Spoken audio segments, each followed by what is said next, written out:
The house stood alone, a Dutch colonial they called it, but locals called it something else. The Amityville Horror, 3 stories high with dark, watchful windows, like eyes. It was November 1974. The air, cold and damp, carried a silence heavier than usual. The silence of death.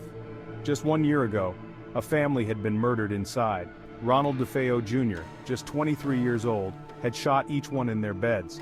His parents, 2 brothers, 2 sisters, gone. The house was now empty, except for the echoes of their screams, and something else, something unseen, something hungry. The DeFeo murders had shocked Amityville, a peaceful neighborhood shattered. Voices in the house made me do it. Demons. The jury didn't believe him. He was found guilty, sentenced to 25 years to life. But the question lingered. What really happened that night?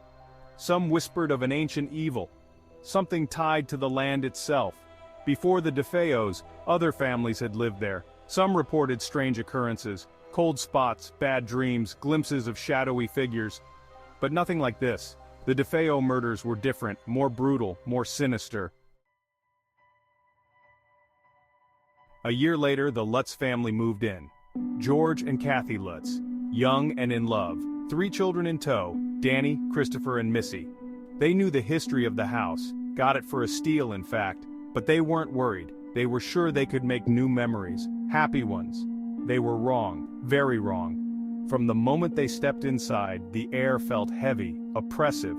A foul odor hung in the air, like something rotting. They tried to ignore it, told themselves it was just the old house smell. But deep down, a seed of doubt had been planted.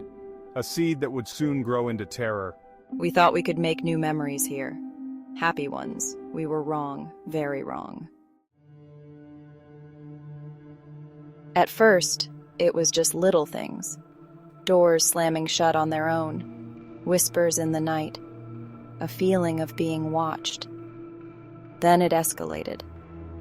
Kathy would wake up in the middle of the night, freezing cold, as if an icy hand had gripped her heart. The children complained of seeing red eyes peering at them from the darkness. One night, George woke up to the sound of the front door being ripped open.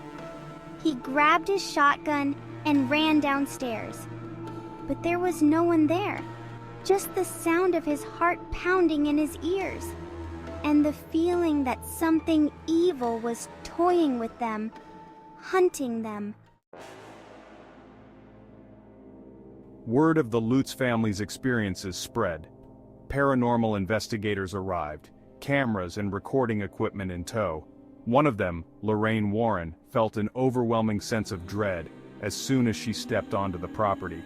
She sensed a powerful, demonic presence, one that was feeding off the fear and suffering of the living. She and her husband Ed conducted seances, tried to communicate with the spirits. What they found terrified them. The house wasn't just haunted.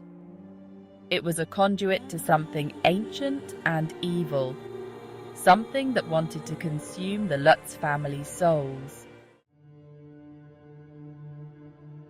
After 28 days, the Lutz family couldn't take it anymore. They fled the house, leaving behind all their belongings, their furniture, their clothes, their sanity. They never went back. The house stood empty once more, a monument to the horrors that had transpired within its walls. The story of the Amityville Horror became a media sensation. A book was written, then a movie. People debated the truth of the Lutz family's claims. Were they telling the truth, or were they seeking fame and fortune? The answer, like the house itself, remained shrouded in mystery. The Amityville Horror continues to fascinate and terrify. Some dismiss it as a hoax, a clever fabrication. Others believe.